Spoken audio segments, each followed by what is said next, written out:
तो स्टार्ट करते हैं।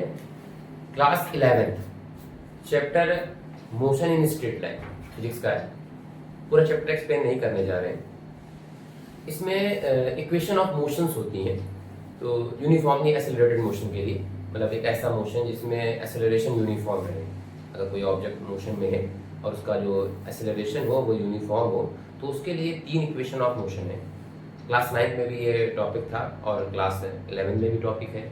क्लास 9 में टॉपिक था तो वहाँ पर इनकी जो प्रूविंग होती थी वो हम लोगों को ग्राफिकल मेथड से करनी होती थी, और यहाँ पर भी हमको प्रूविंग ग्राफिकल मेथड से भी करनी होती है और कैलकुलस मेथड से भी करनी होती है। तो जो कैलकुलस मेथड है ये आपका इसमें ये थोड़ा सा एक्स्ट्रा है।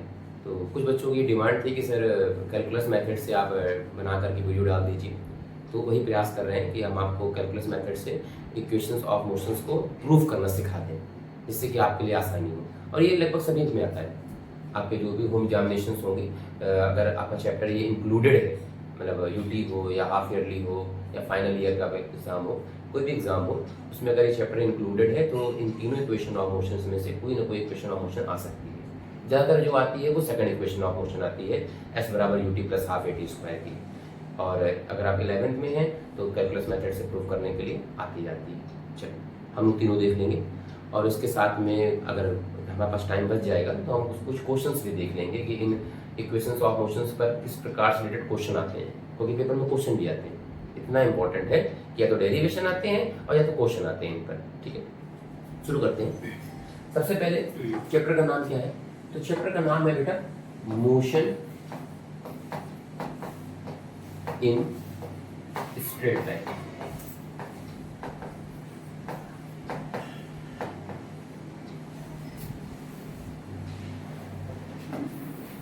कवर क्या करना है हमको?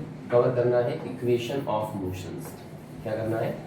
Equation of motion. 3 equation of motion होती है। सबसे पहले क्या है? v बराबर u plus A T. Second है s बराबर U T plus half A T square. और थर्ड है v स्क्वायर बराबर यू स्क्वायर प्लस 2as। चलो बेटा, v क्या है? तो v है हमारा फाइनल वेलोसिटी। अगर कोई ऑब्जेक्ट मोशन में हो तो लास्ट जो वेलोसिटी उसकी कंसीडर की जाती है वो फाइनल वेलोसिटी होती है, और u होती है इनिशियल वेलोसिटी। क्या होती है? Initial velocity. ए क्या है बेटे? ए है आपका एक्सीलरेशन। टी क्या है आपका? टाइम। और एस क्या है आपका? एस है डिस्प्लेसमेंट।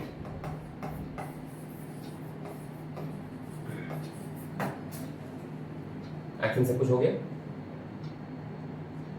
ठीक। तो अब इन्हीं तीनों इक्वेशन ऑफ मोशन को हमें प्रूव करना है। इनकी प्रूविंग डायमेंशनल फॉर्मूले से भी होती है। अगर आप लोगों ने डायमेंशनल फॉर्मूला चैप्टर पढ़ा होगा, जाहिर सी बात है पढ़ा होगा क्योंकि इसके पहले का चैप्टर है, तो डायमेंशनल फार्मूले से भी इसकी प्रूविंग आती है इन तीनों की, कि डायमेंशनल फार्मूले से प्रूव करो कि ये तीनों इक्वेशन सही है। तो अगर आप लोगों को चाहिए होगा तो आप लोग कमेंट कर देना। तो कमेंट में अगर ग्राफ वाला चाहिए हो तो बता देना, आप कमेंट में बता दीजिएगा कि आपको ग्राफ का या डायमेंशनल फार्मूले की नीड है, तो हम आपको भी नेक्स्ट वीडियो में बना करके डाल देंगे। फिर आज हम लोग पढ़ेंगे कैलकुलस मेथड से, कैलकुलस मेथड से किस प्रकार से इनको हम प्रूव कर सकते हैं।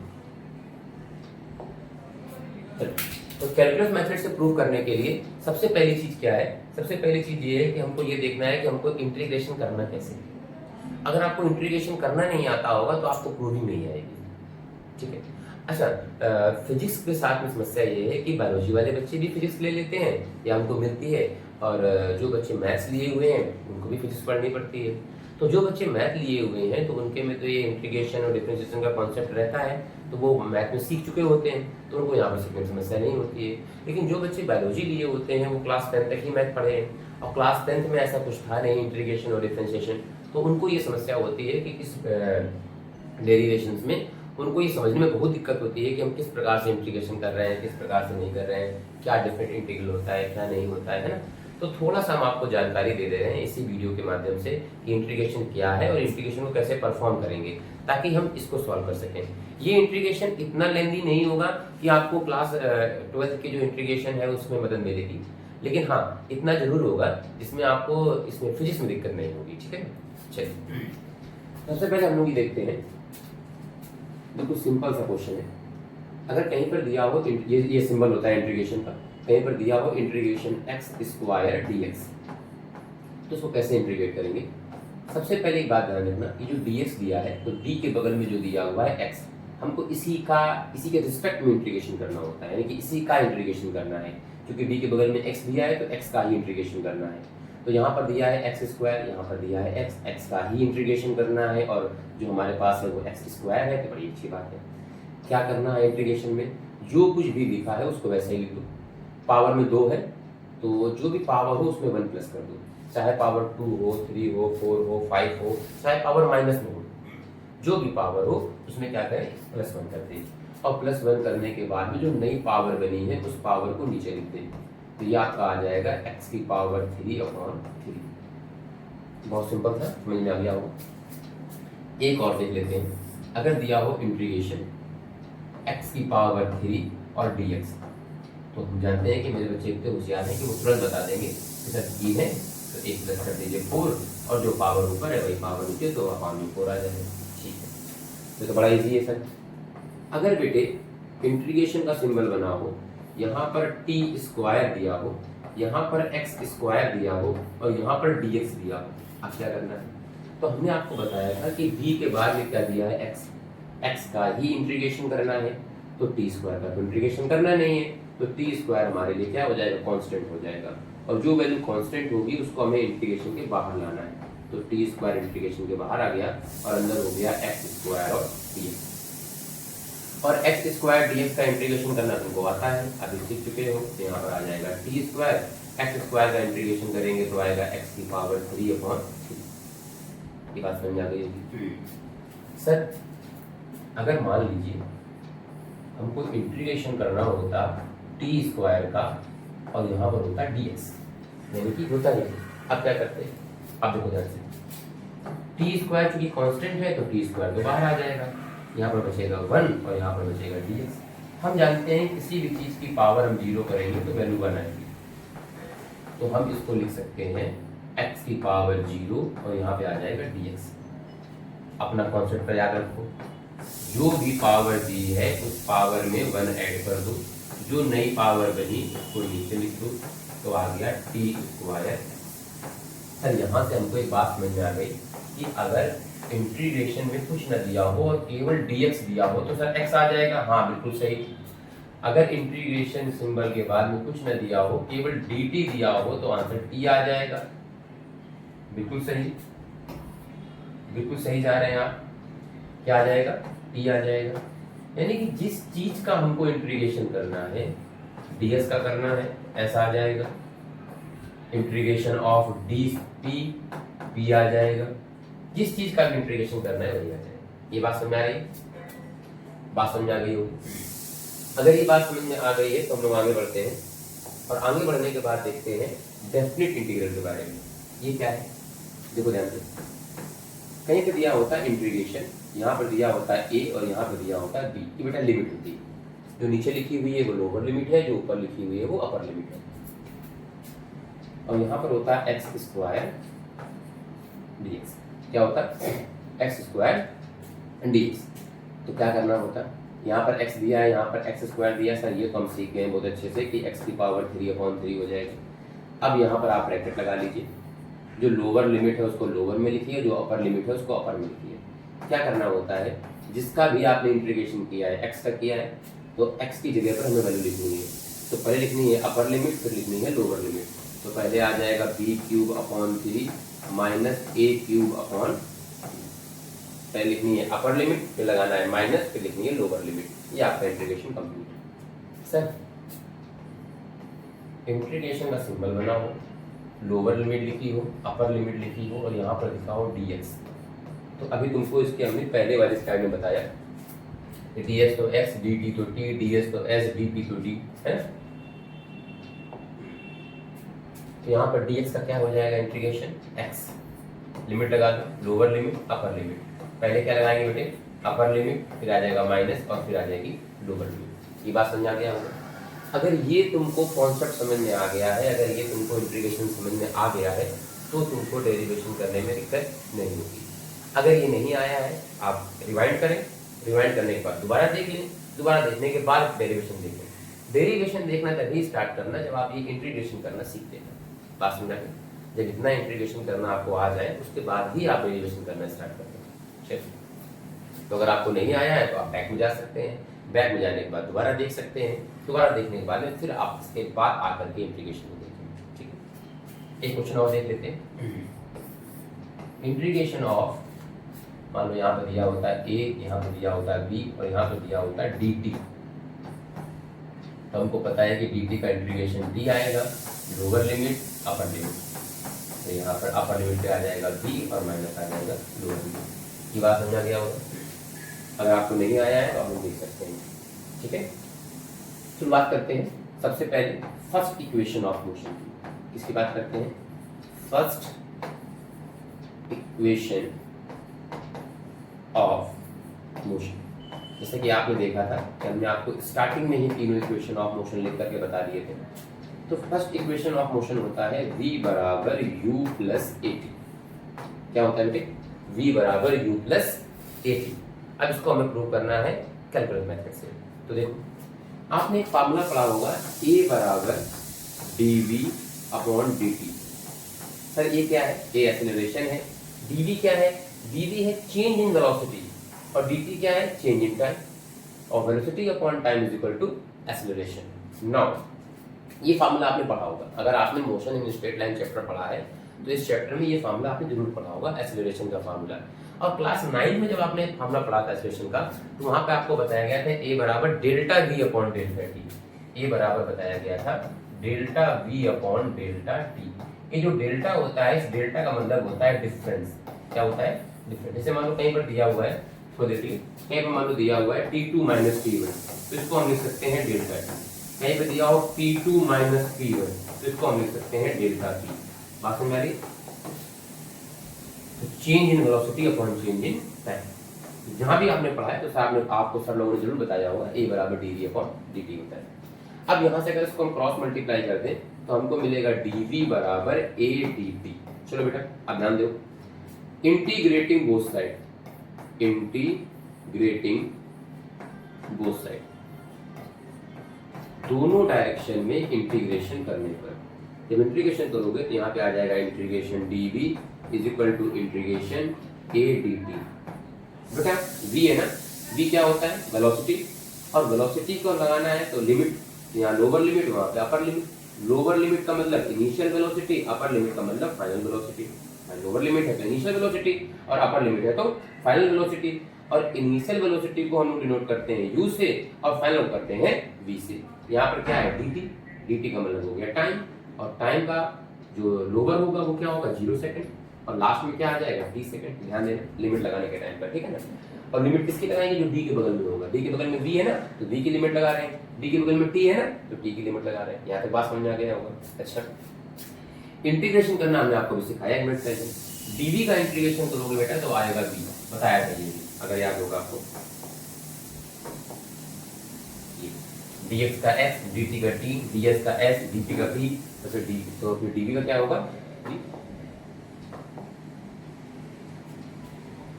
Lower limit upper limit is equal to. अब देखो बेटा हमने क्या बताया था, v के बगल में t है तो हमको t का इंटीग्रेशन करना है। t के अलावा जो कुछ भी है वो कांस्टेंट है, यहाँ पर a है तो कांस्टेंट हो जाएगा मेरे लिए, a आ जाएगा बाहर और अंदर क्या बचेगा, dt का इंटीग्रेशन करोगे तो t। जब dt को इंटीग्रेट करोगे तो क्या आएगा, t। यहाँ लगा दो लोअर लिमिट और यहाँ लगा दो अपर लिमिट। चलो बच्चा क्या बताया था, पहले लगाएंगे अपर लिमिट, फिर लगाएंगे माइनस और फिर लिखेंगे लोअर लिमिट। तो अपर लिमिट क्या है, v, फिर लगाएंगे माइनस, लिखेंगे lower limit v minus u। a पहले लगाएंगे अपर लिमिट, फिर लगाएंगे माइनस और फिर लिखेंगे लोअर लिमिट, तो आ जाएगा v माइनस u बराबर 80। तो v बराबर क्या आ जाएगा, u प्लस 80। आखिर समझ में आ गया होगा, आप लोग अच्छे से स्क्रीनशॉट ले सकते हैं।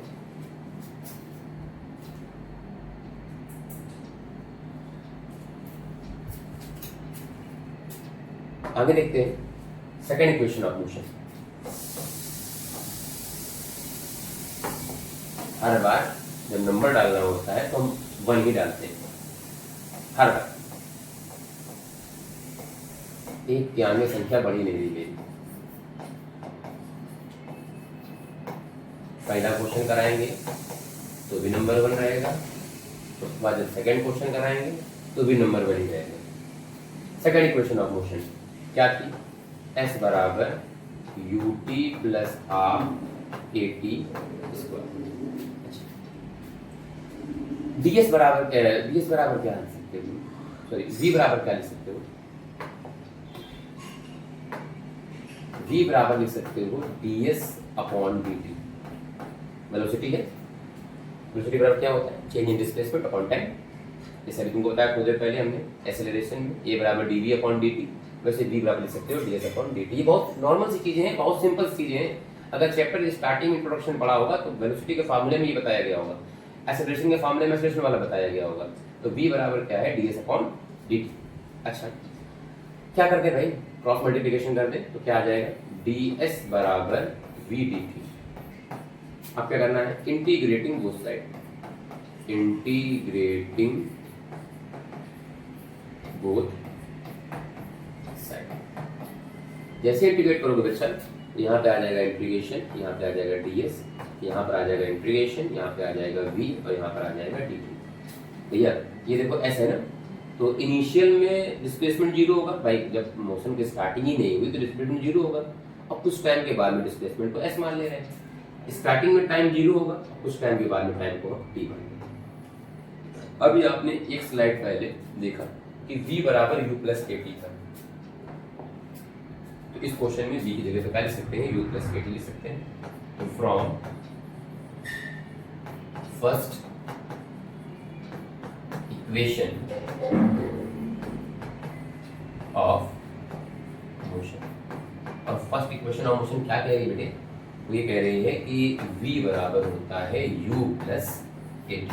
चलिए यहाँ पे आ जाएगा इंटीग्रेशन 0 से s, यहाँ पर आ जाएगा ds बराबर इंटीग्रेशन 0 से t u, और यहाँ पे आ जाएगा बगल में प्लस at, और यहाँ पे आ जाएगा बच्चा dt।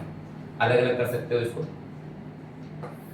0 से s ds इंटीग्रेशन 0 से t u dt plus integration 0 से t और at, और यहाँ पर dt।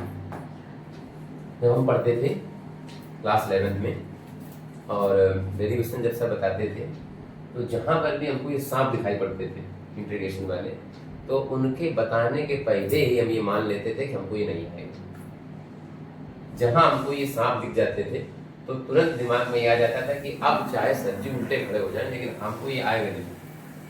तो आज भी जब हम बताते हैं तो हमको लगता है कि हाँ, एक आध कोई बच्चे ऐसे जरूर होंगे जो इसको देखते ही समझ गए होंगे कि ये हमारे बस का नहीं है। बस का हमने इसके पहले बताया है, इंटीग्रेशन अपना प्रयास किया है। हम सिर्फ इतना चाहते हैं आपसे कि अगर कोई बच्चा ऐसा है जो रिलेट कर रहा है मेरे साथ में कि हाँ सर ये सांप देख करके लग जाता है कि अभी हमको नहीं आएगा, तो वो कमेंट बॉक्स में जरूर ये बता दें कि सर हमारे साथ में भी ऐसा ही है और ये सांप देख करके एहसास हो जाता है कि हमको नहीं आएगा। तो प्रयास करेंगे कि इन सांपों का दर्द दूर करें। ठीक है, चलिए ds को इंटीग्रेट करेंगे तो ऐसा आएगा, यहाँ पर 0, यहाँ पर s, u बाहर आ जाएगा, अंदर आ जाएगा इंटीग्रेशन 0 से t और ये आ जाएगा dt। क्यों बाहर आ रहा है दोबारा मत पूछना, हाइट t के रिस्पेक्ट में करना था, u कांस्टेंट है। ये बाहर आ जाएगा 0 से t, यहाँ पर t और यहाँ पर dt। चलो भाई आगे चलते हैं, पहले अपर लिमिट और फिर लोअर लिमिट। तो जब अपर लिमिट लगाओगे तो s होगा, लोअर लिमिट लगाओगे तो 0 हो जाएगा। u यहाँ पर आ जाएगा t upper limit, sorry lower limit, upper limit plus a, t की पावर 1 है, इंटीग्रेशन करोगे तो क्या आएगा बच्चा? t square upon 2, lower limit और अपर लिमिट। आगे देखो, हो गया डेरिवेशन, आसान नहीं हो, बस खत्म हो गया। s माइनस 0 करो कितना आएगा बच्चा? s u की जगह पे u हो जाएगा और यहाँ पर आ जाएगा t माइनस 0। पहले अपर लिमिट लगाई, फिर माइनस लगाया, फिर लोअर लिमिट लिख दी। प्लस आ जाएगा ए, पहले लगाएंगे upper limit, sorry sorry sorry sorry sorry,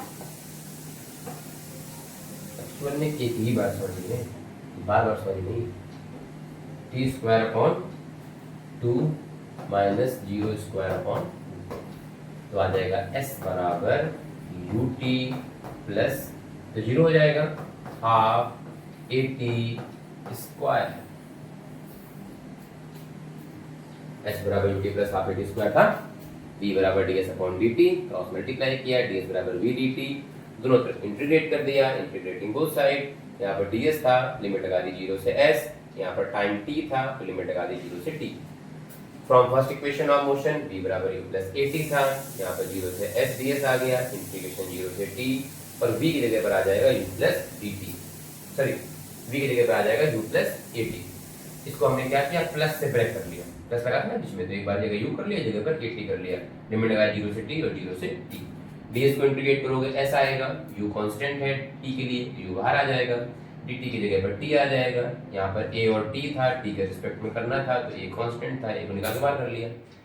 t को इंटीग्रेट करोगे t स्क्वायर अपॉन 2 आ जाएगा, अपर लिमिट लगाई, माइनस लगाया, लोअर लिमिट लगाई, लगाने के बाद सॉल्व कर दिया, s बराबर ut plus half at square. बात समझ में?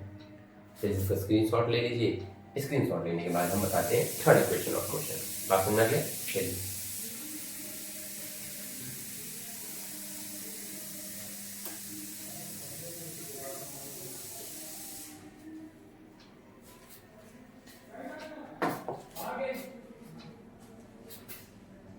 third equation of motion.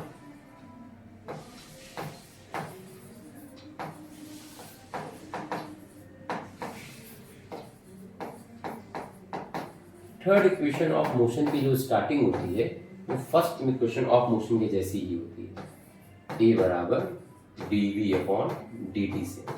तो थोड़ा सा इसमें हमको गेम करना होता है, ds अपॉन ds से मल्टीप्लाई करना होता है। अगर हम न्यूमरेटर और डिनोमिनेटर में सेम चीज से मल्टीप्लाई कर देते हैं तो उससे कोई फर्क पड़ने वाला नहीं है, लेकिन हमारे डेरिवेशन में बहुत फर्क पड़ जाएगा। a बराबर dv अपॉन ds हो जाएगा और ds अपॉन dt हो जाएगा।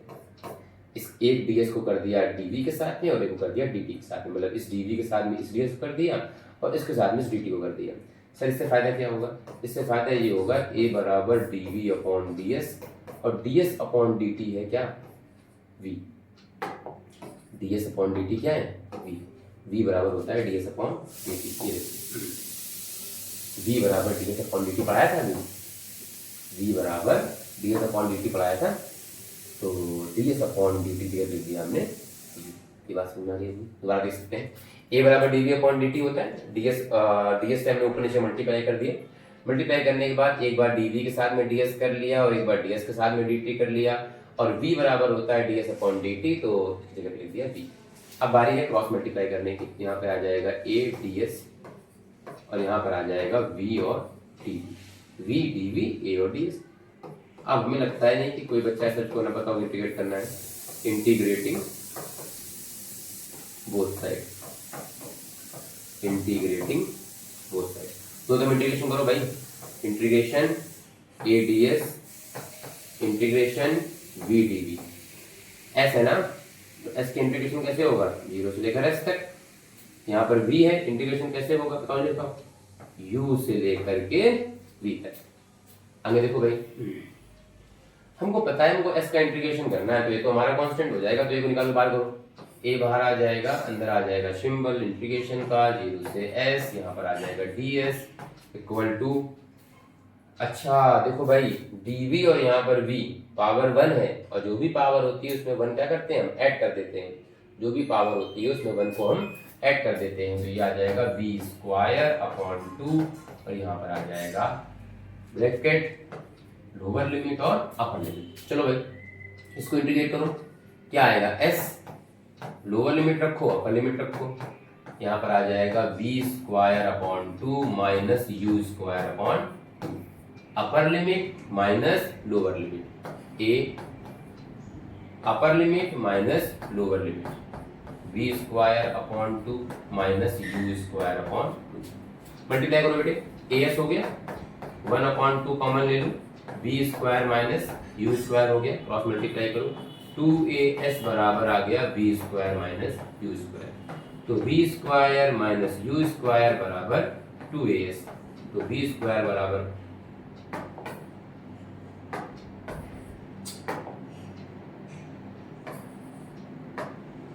बी स्क्वायर बराबर यू स्क्वायर प्लस 2a, ये आपके थर्ड इक्वेशन मोशन कंप्लीट होगी। यहां तक अगर आपको समझ में आ गया है तो हम बात करेंगे फोर्थ इक्वेशन ऑफ मोशन। और आप लोग 3 ही कह रहे थे, देख लो फोर्थ इक्वेशन ऑफ मोशन कुछ बुक्स में दिया है, कुछ बुक्स में नहीं दिया है, कुछ जगह पर पढ़ाया जाता है, कुछ जगह पर नहीं पढ़ाया जाता है, कहीं न्यूमेरिकल पूछे जाते हैं, कहीं पर न्यूमेरिकल नहीं पूछे जाते हैं। एक्चुअली में अलग अलग बोर्ड है ना, सीबीएसई बोर्ड में, आईसीएसई बोर्ड में और यूपी बोर्ड में। तो ऐसा तो कुछ है नहीं कि कोई क्राइटेरिया हमने सेट कर दिया होगा खाली यूपी बोर्ड वाले बच्चे ही देखेंगे या सीबीएसई बोर्ड वाले बच्चे ही देखेंगे, है ना। तो कोई भी बोर्ड का बच्चा देख सकता है और जानकारी तो कोई भी याद कर सकता है। अगर आप किसी कंपटीशन का एग्जाम देने जाते हैं तो उस कंपटीशन के एग्जाम में जब फॉर्म भरा जाता है तो वहाँ पर ये क्राइटेरिया सेट नहीं किया जाता है कि ये बच्चा यूपी बोर्ड से पढ़कर आया है तो उसको यूपी बोर्ड का सिलेबस का दो, और ये सीबीएसई बोर्ड से पढ़कर आया है तो उसको सीबीएसई वाला पूछो, या आईसीएसई बोर्ड से पढ़ के आया है इसका पूछो। क्वेश्चन सबके लिए सेम होते हैं।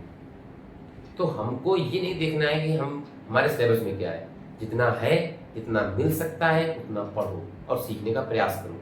अगर उद्देश्य सिर्फ इंटर करना नहीं है तो, और उद्देश्य सिर्फ इतना है कि हमारे इंटर में अच्छे नंबर आ जाए बस बाकी काम खत्म, तो कोई दिक्कत नहीं भाई, अपना सिलेबस देख लीजिए और उसके हिसाब से पढ़िए। बात करते हैं फोर्थ इक्वेशन ऑफ मोशन की।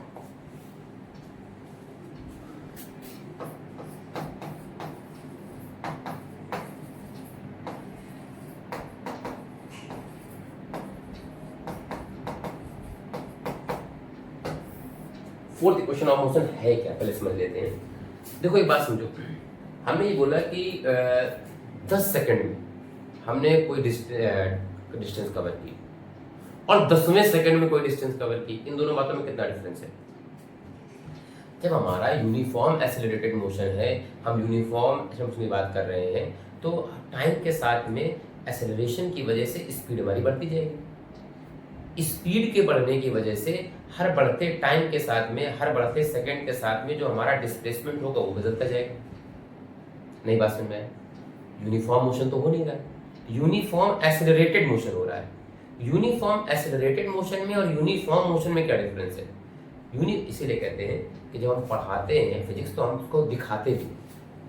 हम यहाँ पर तो आपको सिर्फ equation of motion he solve करना बता रहे हैं ना। जो बच्चे हमसे फिजिक्स पढ़ते हैं वो ये जानते हैं कि जब ये फिजिक्स पढ़ाते हैं तो हम फिजिक्स दिखाते भी हैं, उसको विजुलाइज कराते हैं। तो यूनिफॉर्म मोशन में और यूनिफॉर्म एक्सेलरेटेड मोशन में क्या डिफरेंस है? यूनिफॉर्म मोशन का मतलब ये हो गया कि कोई ऑब्जेक्ट सेम स्पीड से मूव कर रहा है, उसकी स्पीड नहीं बदल रही। जब उसकी स्पीड नहीं बढ़ेगी तो बदलते हुए टाइम के साथ में जो उसका डिस्टेंस कवर है वो भी सेम रहेगा। पहले सेकंड में अगर 10 किलोमीटर गया है तो दूसरे सेकंड में भी 10 ही किलोमीटर जाएगा, तीसरे में भी 10 ही जाएगा, चौथे में भी 10 ही जाएगा।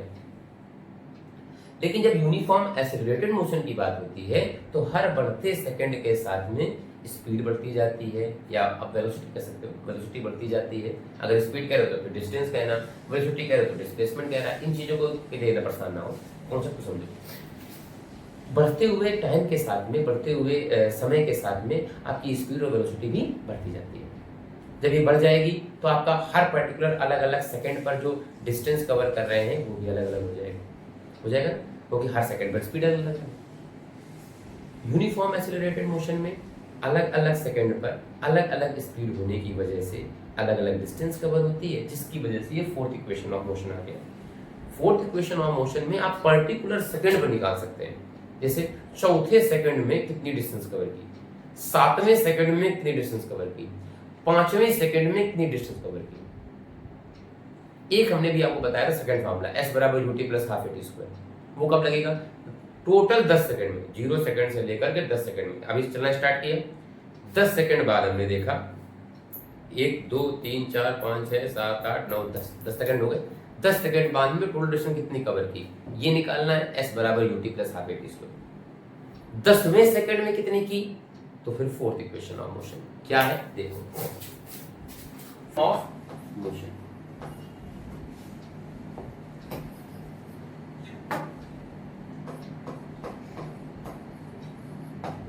फोर्थ इक्वेशन ऑफ मोशन किसी पर्टिकुलर टाइम के लिए। तो आपको याद होगा सेकंड इक्वेशन ऑफ मोशन आपने स्टार्ट की थी v बराबर ds अपॉन dt से, इसको भी वहीं से स्टार्ट करेंगे। क्रॉस मल्टीप्लाई कर दो, ds बराबर आ जाएगा v dt। हम जानते हैं कि फर्स्ट इक्वेशन ऑफ मोशन क्या थी, v बराबर u प्लस at, उसकी वैल्यू रख सकते हैं। तो यहाँ पर आ जाएगा v बराबर u प्लस at, साथ में आ जाएगा dt। Integrative both side, integrating both side, दो तरफ इंटीग्रेशन कर दो। यहाँ पे आ जाएगा इंटीग्रेशन, लिमिट आ जाएगी 0 से s, यहाँ पर आ जाएगा ds, यहाँ पे आ जाएगा इंटीग्रेशन u प्लस at और dt। लिमिट क्या आ जाएगी, लिमिट आ जाएगी t माइनस 1 से t। क्या आएगी बेटा, t माइनस 1 से t भाई, एक t से कुछ समय पहले, 1 सेकंड पहले ना, तो t माइनस 1 से t। चलो इसको इंटीग्रेट करो, तो यहाँ पर कितना इंटीग्रेट, अच्छा इसमें लिमिट का ही खेल है। अगर लिमिट यहाँ पर 0 से t कर देते हैं तो फिर आ जाएगा आपका सेकंड इक्वेशन ऑफ मोशन, और क्योंकि वो निकालनी थी 0 से लेकर के उस टाइम तक के लिए, और ये उस पर्टिकुलर टाइम के लिए है, तो ये आ जाएगी t माइनस 1 से t से एक टाइम पहले के लिए। तो यहाँ पे आ जाएगा s, यहाँ पर 0 और यहाँ पर s, t से एक सेकंड पहले। तो यहाँ पे आ जाएगा t माइनस 1, यहाँ पर आ जाएगा t, ये आ जाएगा u dt plus integration t minus 1 से t at, और ये आ जाएगा बच्चा dt। चलो भाई इसको इंटीग्रेट करो, इसको इंटीग्रेट करो। यहाँ पर तो आ जाएगा s माइनस 0, यहाँ पर कितना आएगा, यहाँ पर आएगा u बाहर आ जाएगा और अंदर आ जाएगा t, लिमिट लगा बेटे t, और यहाँ पर t माइनस 1। अब प्लस यहाँ पर कितना आ जाएगा, a बाहर आ जाएगा, अंदर हो जाएगा t स्क्वायर अपॉन 2, लिमिट लगाओ, ऊपर t और नीचे t माइनस 1। यहाँ पे आ जाएगा s। अब केवल आपको लिमिट रखनी है, आपका आंसर आने वाला है। अपर लिमिट रखो, माइनस लगाओ, लोअर लिमिट रखो। चलो जल्दी से रखो, अपर लिमिट रखो, माइनस लगाओ, लोअर लिमिट रखो।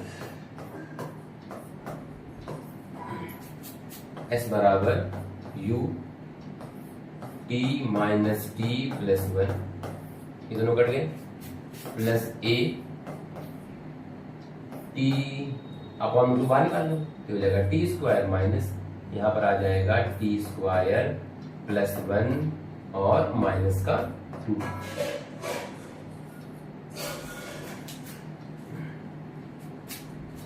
तो s बराबर u प्लस a अपॉन 2, यहाँ पे कितना आ जाएगा बताओ, t स्क्वायर माइनस का t स्क्वायर माइनस का 1 और प्लस का 2t, दोनों कट गए।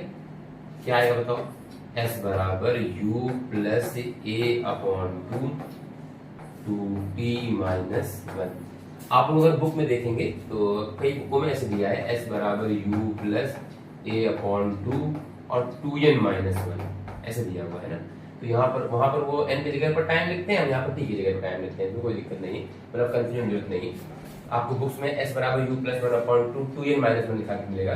तो यहाँ पर जो n की वैल्यू है, ये n की वैल्यू वो पर्टिकुलर 5वें सेकंड के लिए, 6ठे सेकंड के लिए है ना, और यहाँ पर हम उसको क्या लिख दे रहे हैं, t लिख रहे हैं। वो लोग जब सॉल्व करते हैं तो यहाँ पर n माइनस 1 से n कर देते हैं, और हम यहाँ पर t माइनस 1 से t कर रहे हैं, इसलिए हमारा t आ रहा है, उनका n आ रहा है, ठीक है ना, और कोई दिक्कत नहीं है। तो ये बोला बात समझ आ गई। हमारे पास में इसको करने का तरीका और भी है, हमारे पास में इसको करने का तरीका और भी है। वो क्या है, हम क्या कर सकते हैं, देखो बात सुनो, हम 0 सेकंड से t सेकंड के लिए टाइम निकाल ले, सॉरी डिस्प्लेसमेंट निकाल ले। हम 0 सेकंड से t माइनस 1 सेकंड के लिए डिस्प्लेसमेंट निकाल ले। सीधी सी बात है कि इसकी डिस्प्लेसमेंट ज्यादा होगी और इसकी डिस्प्लेसमेंट कम होगी, इसमें इसको माइनस करते हैं, आ जाएगा भाई। क्या देखो, अगर इसको हम एक बात करें तो ये 0 सेकंड है और ये t सेकंड है, ये अलग अलग सेकेंड है ना, 1 सेकेंड, 2 सेकेंड, 3 सेकेंड, ये t सेकेंड। तो t के पहले वाला क्या आएगा, t माइनस 1 सेकेंड। अगर हमको पर्टिकुलर t सेकेंड के लिए देखना है तो हम क्या करें, 0 से t माइनस 1 का निकाल लें और 0 से t का निकाल लें, इससे तो हमारे